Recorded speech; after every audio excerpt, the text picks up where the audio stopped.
And apparently Obama got out in sort of a hurry, like, and one of the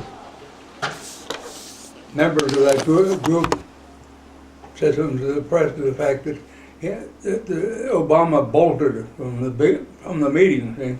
See? So he's probably getting what happened. Yeah. But now he's in hot water. He's got to defend his position. Yeah. Well, he doesn't necessarily know. He's holding up other people's positions, and he's always fed everything. He might not know as much as some people know. Well, I don't know. I don't know. He doesn't belong there. You know, there's no way does he belong there. No, I knew that they were like having talks today, but I don't know. I just don't think that he's got much of a backbone, number one, and number two, I don't think that he has a lot of information, that he's sort of made his way up the scale from who he knows rather than what he knows. And I don't know. It's kind of a scary thing. And then it's really weird too. I know I saw Ron Johnson on TV when we were here earlier, and he was saying he's our new senator in Wisconsin. And he was just saying that, you know, they don't have to tell the country that we're going to stop Social Security and, you know, and all the Medicare and all the different things. Because there's other things that we can stop paying first. That's right. If we run out of money. Yeah, they're saying he's trying to scare tactics. Yeah. But weren't we the fear mongers? Wasn't Bush the fear monger? That's what they used to call him all the time. That Bush was a fear monger. Okay. He would talk about all these terrible things that were going to happen. You know, maybe it's their turn. Yeah, same idea. Yeah. So now, I guess then, who won the? Do you know who won the second game this afternoon with the women's soccer? Oh, did they have a second game? No, but they had a second game. Japan and Sweden. Yeah, Japan and Sweden were playing each other. after we were done. So I wonder who won that. I don't know.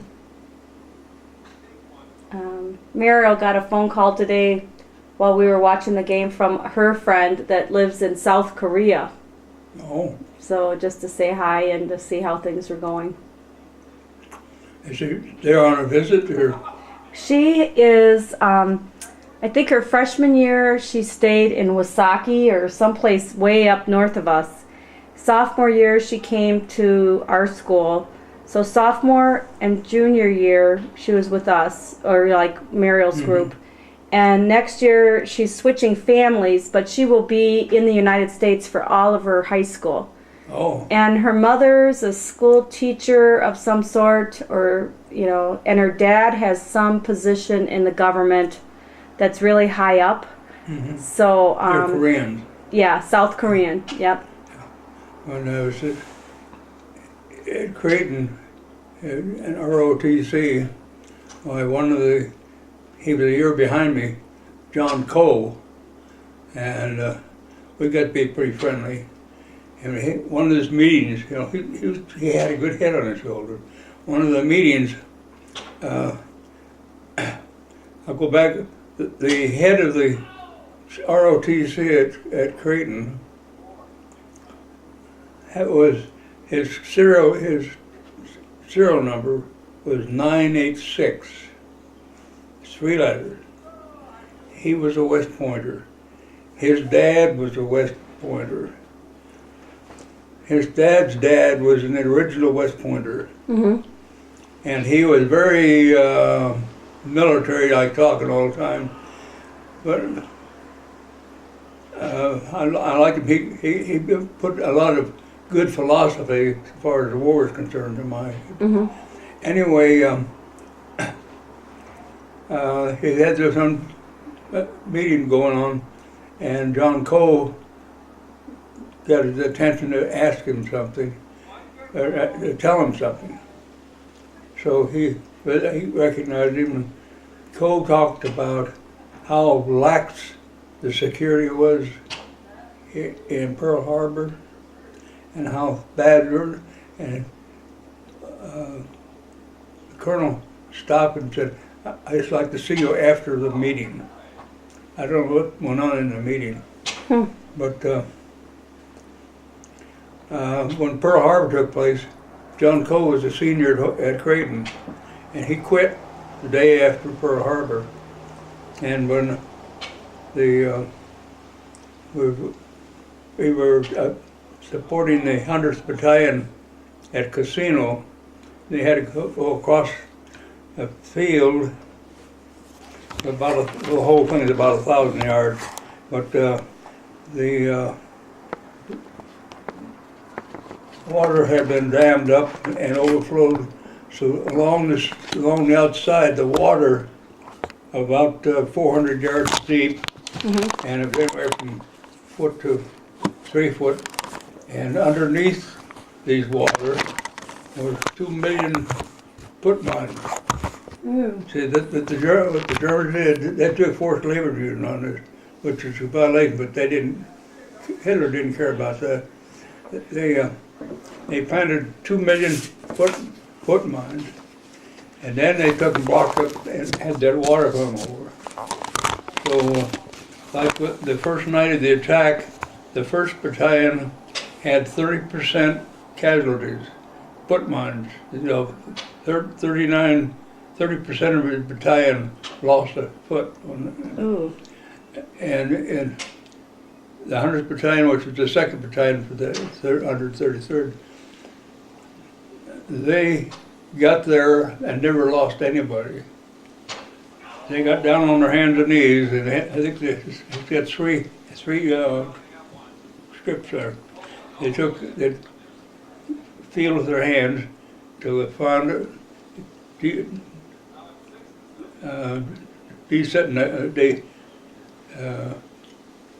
desensitize the mine and take it out. Then they put ribbon in. And then they'd do what? They'd take It had to do that for about 400 yards. Okay. And then at the end of that was the Rapido River, which was dry because the Germans had up there, that water. And then from here to where she is, there was a blacktop road, and then the mountain went up straight, almost, about like that. And they were in the river bed, and the other battalion driving was a failure. They didn't get her. So when the regimental commander made decisions, he didn't want them to be there when it became daylight, because what were they going to do? So he allowed them to withdraw. And when General Ryder found about it, he blew his stack, and they had all of us fire to cover it, and they went through it again. Well, when it was going through, a guy says, "Hey, Rado, how you doing?" John Coe, he was platoon leader in. That's the last time I know of John Coe. Do you know if he made it through the war, or you don't know? He may have, but there's so many of them. You start talking about them, you talk about it, they think he was killed. So many of them. Yeah, you were saying that the other night. Like this Ray Zussman, he's a Jewish lieutenant, 2nd lieutenant, and on his first attack, he just took over the whole attack for the infantry and tanks and all. He ended up taking 2 towns and about 300 prisoners. He got a Congressional Medal for it.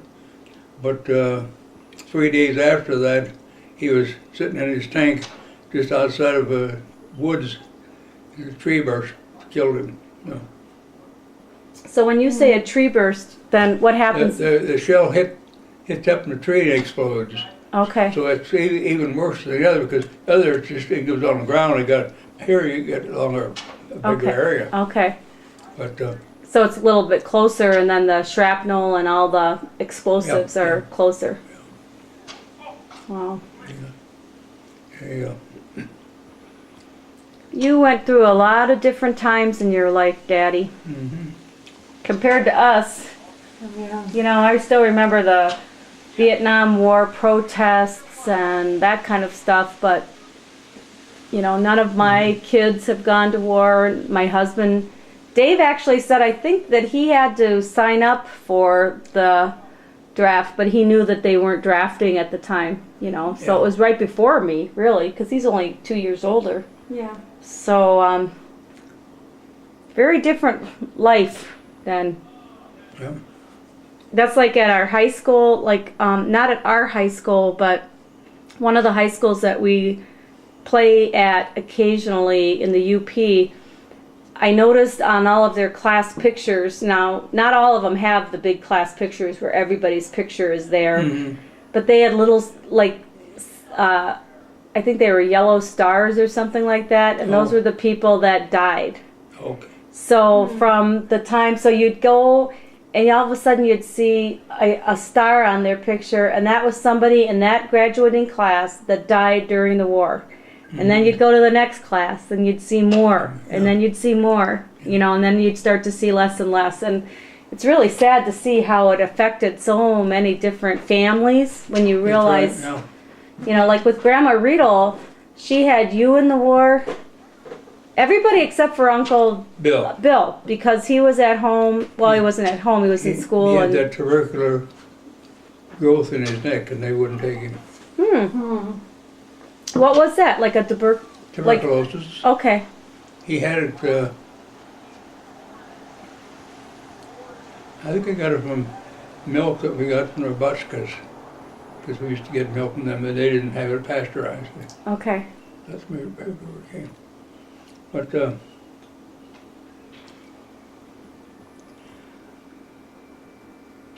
in the war, you got a battalion of tanks, and the battalion broke down into companies.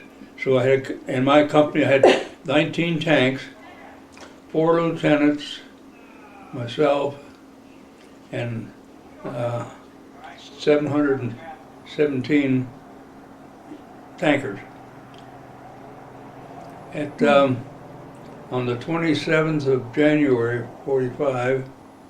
How many tankers did you have? Huh? Like you had how many tankers? 717? No, well, there's How many tankers are in a tank? there are 5 in a tank, so it's 5 times 5 times 5 19? times 17. Okay. Anyway,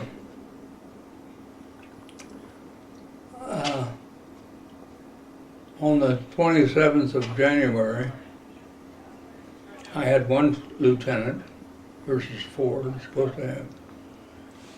And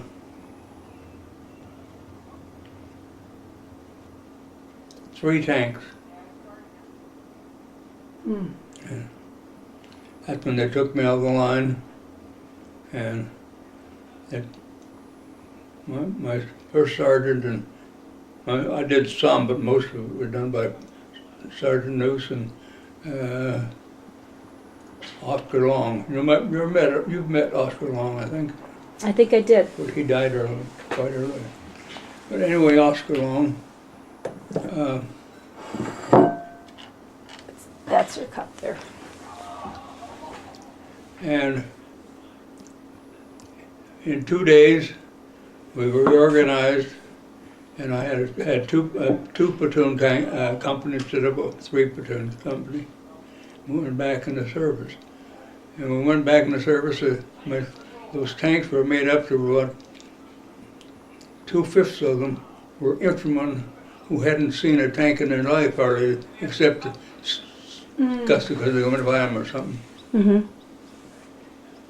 And So when you needed extra tankers, you would just train them? well, what we're supposed to do, and that's what we did, like earlier in the war, if you had a need for replacements, Oscar Long would get them, and he would put them through a rigid training for about 2 weeks before he put them in a tanker.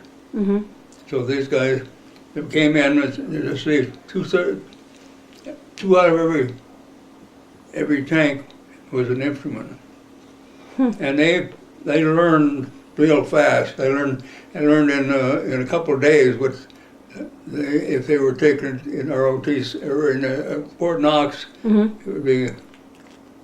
But, So, at what point in the war was it when you were down so many tanks? that was in the 27th of February. So was that after the That was- Colmar pocket? It was, or it was during the Colmar pocket. or It was in the Colmar pocket. Yeah. Okay. You know. They came back, and the one platoon I had there had a sergeant Minnick. Sergeant Minnick. When we were in Italy, he was a private, had a chance to be rotated home, and his response was, "I haven't had enough combat to be going home telling people." So he refused to go home. After this one, I gave him a chance, and he didn't. No question about it. But He did or he didn't? He did? he went took home his right away. chance. Oh, okay. Yeah. But for instance, on one of the last days, after we had taken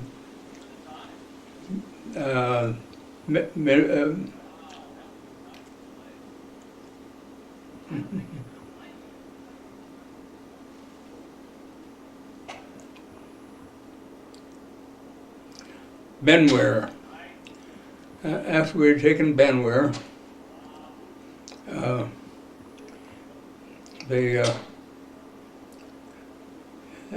things were down like when they reorganized.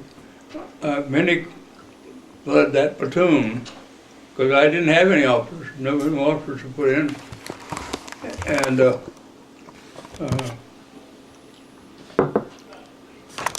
battalion commander of the 3rd Battalion, 15th, at the end of the day told me that if he didn't have Minnick, he wouldn't have succeeded in taking single time.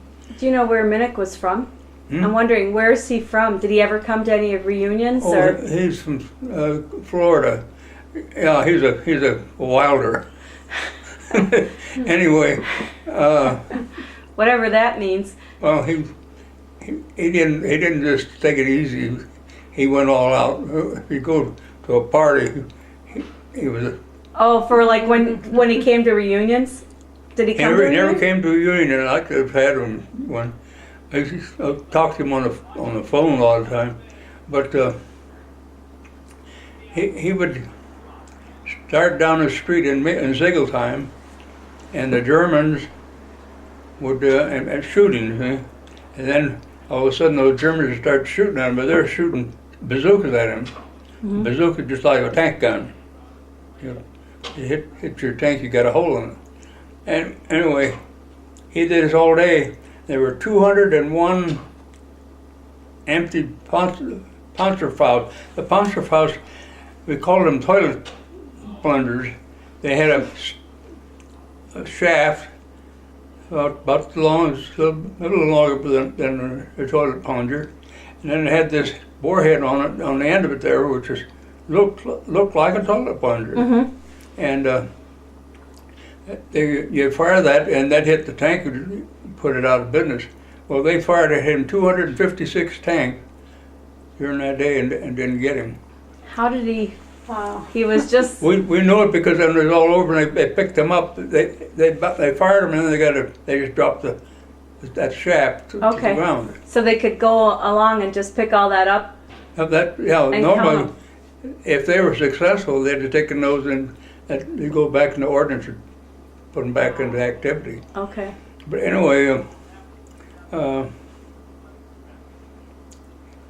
he called me. He had the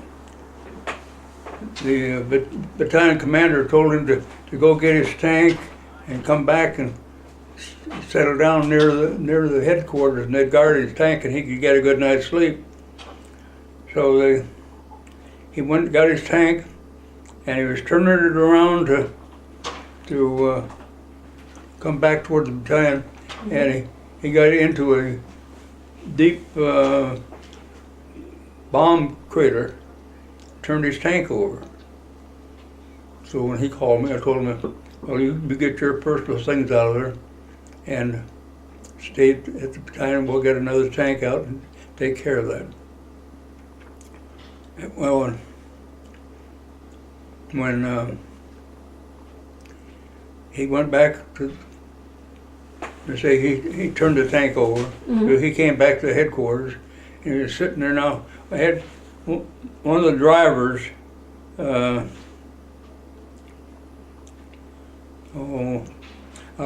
get it in a minute. He was from Georgia. He was illiterate. He used the X for his name, but he could drive a tank real well.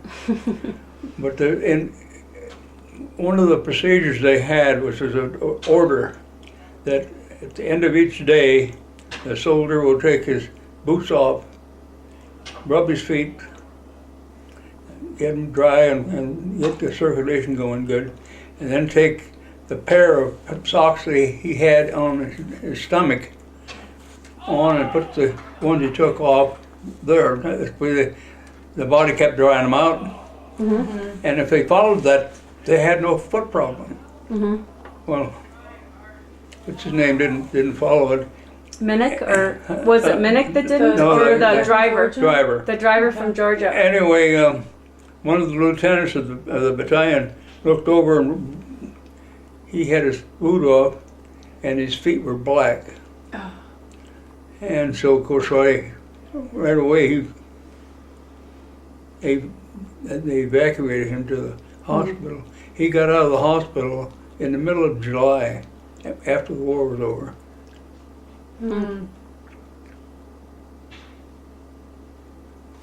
I think it's interesting because so many different families, their dads went through the war and they knew nothing, because they wouldn't talk about it. Like even Dave's dad didn't talk very much about stuff at all. We had that problem when we tried to write that book, Yeah. There were some of the guys that said, hey, we've spent 3 or 4 or 5 years trying to get out of our head, and now you're trying to make me get it back in. Yeah. They eventually did. Yeah. Yeah. Yeah. Now war is so distant that you don't even know that you're dropping a bomb on somebody because they have drones that do it. Yeah. Versus you guys were... Their casino, of course, I led that first attack down the road to it. At the 2 tanks couldn't pass on it. There's one spot that you could get by. So if a tank was coming this way and going this way, only they could make it that one spot. But